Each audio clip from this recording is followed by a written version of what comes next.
Hey everybody, welcome back to the channel. It is time to pack up the Jeep and drive across the state for Jeeptastic. It's held at Zootastic Park in Troutman, North Carolina. It's about a 3-hour ride for us, and it started out kind of shitty. It poured out there, turned the whole place into mud soup, which, if you like that kind of thing, whatever. So yeah, we had to set up in the rain. The rock lights came in handy though, because we got there at dark 30 and got up the next morning, had some breakfast, put some warm clothes on, and headed to the event. Here's a quick shot of the campground. Basically middle of a field, total mud. We decided to be on top next to the porta-johns. We didn't have to walk up the mud mountain. So we headed on over to the park, got to the entrance, drove in, and waited in a long line. But, you know, whatever. Hi. How are y'all? Alright. You guys want food to feed the animals? Sure. Okay, we have pellets that are $3 a cup, and then they're $1 refill all weekend long. Y'all have a good one. Alright, thanks.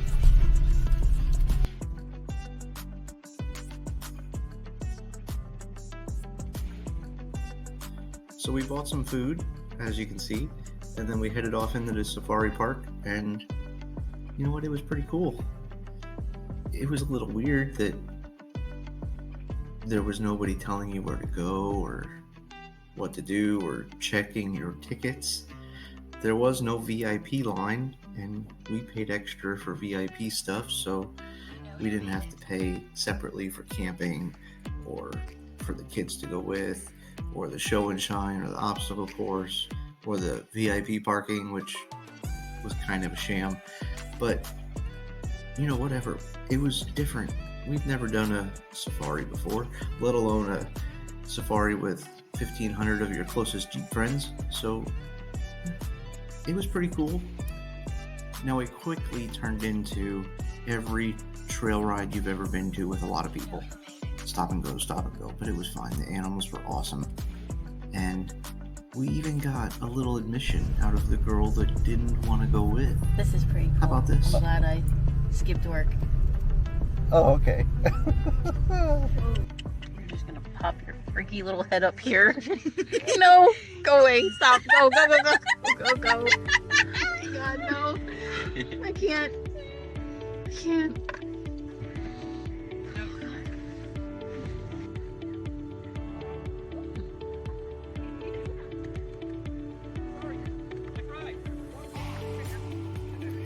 And even the Jurassic boys were out there representing. How fitting. There was even a vendor show. It wasn't gigantic. It was fine for what the event was. I like to walk around and look at stuff, okay? Window shop. So this was perfect. And on the other side of the event, they had some food trucks at the end of the vendors area. Now, this did cause quite the traffic jam, because as you came out of the obstacle course or went into the obstacle course, you literally drove through the vendor show, and it just created all kinds of problems. Like, I consider that piss poor planning. So, Jeeptastic, come on, third time's a charm, do better next time. It also clogged up the VIP parking, so you couldn't get in or out once you parked there. You were way better off parking in the general admission at the top of the hill, and then you could come and go as you pleased. So you can see by the time that we got there, there were tons of people here. We slept in and ate breakfast and took our time going through the safari, and it was kind of full. Now, you would think there would have been people there to tell you what to do, where to go.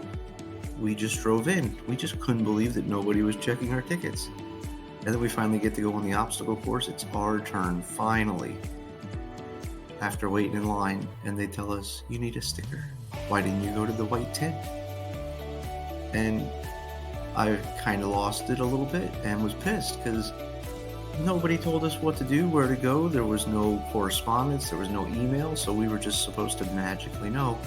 So yeah, damn it, had to get out of the freaking line, drive around to find this white tent, and finding the white tent, we get our little swag bag because we're VIP.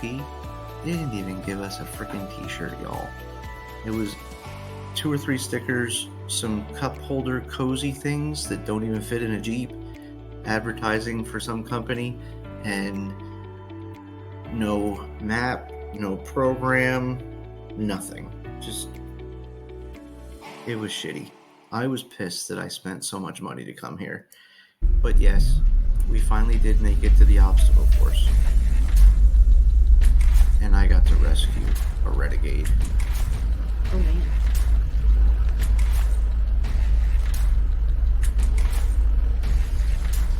I feel like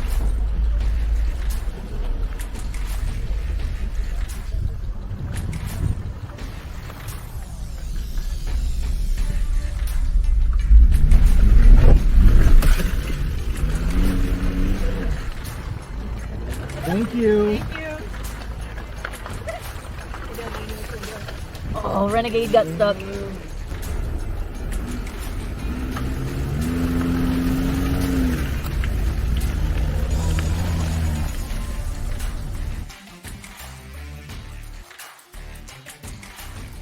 So yeah, I got my first recovery in.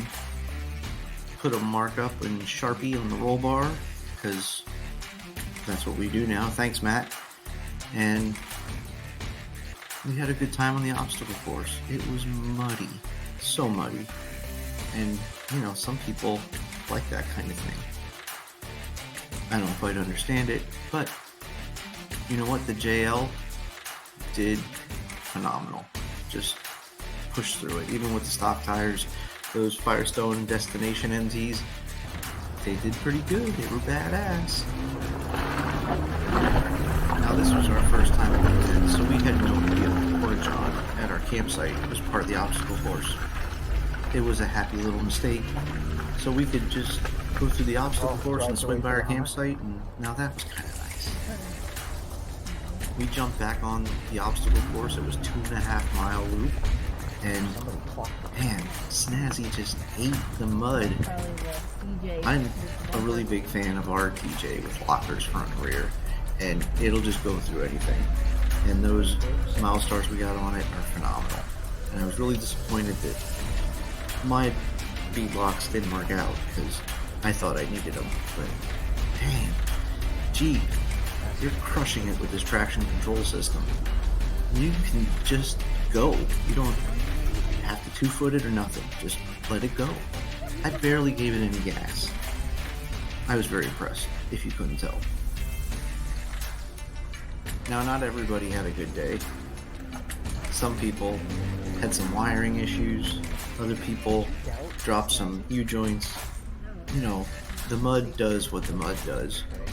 And sometimes some Jeeps are just known for breaking down. It's a Jeep thing. So you can probably hear it a little bit, but I was scrubbing on my rear inner fenders a lot. Even on the way out there, I was scrubbing. And these are the stock 32s. So we're definitely going to need to upgrade some inner fender liners. The fronts are fine, but those Amazon hook and road inner fenders, they just suck on the rear.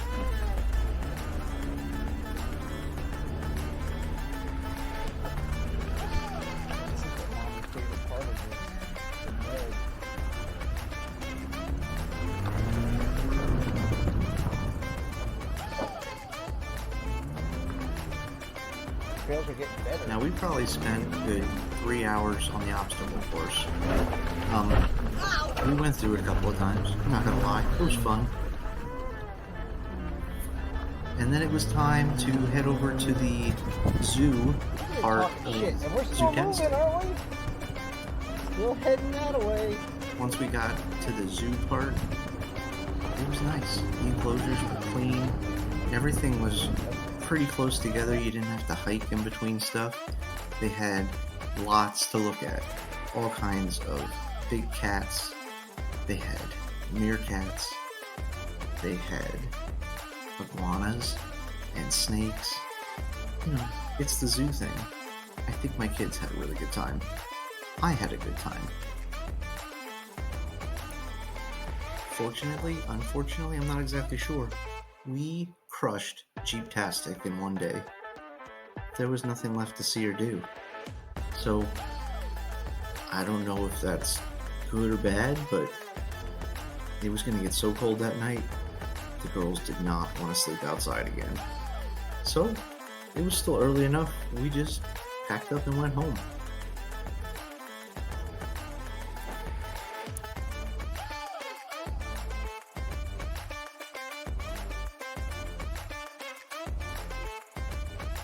We woke up early the next morning and unpacked the Jeep, and believe it or not, everything was still wet. And Snazzy was muddy. Like, really muddy. And since it sat overnight, it was caked on like cement. So we had to break out the pressure washer. You know, all in all, Jeeptastic, it was a 2 thumbs up event. I think it was really cool, and we had a good time. I don't know that I'd pay for VIP passes unless it makes sense for y'all. You might be able to save $50 and not get VIP passes and still be able to do everything. Now, if they change it next year where VIP actually is like VIP, you know, then yeah, I think it would be really cool, but I don't know that I'd spend the extra money. Alright, everybody. Thanks for watching. I know it kind of turned into a Jeeptastic review, and I didn't mean for that. Hopefully you learned something, and maybe you'll go to Jeeptastic next year. Thanks for watching, everybody. Go anywhere, do anything.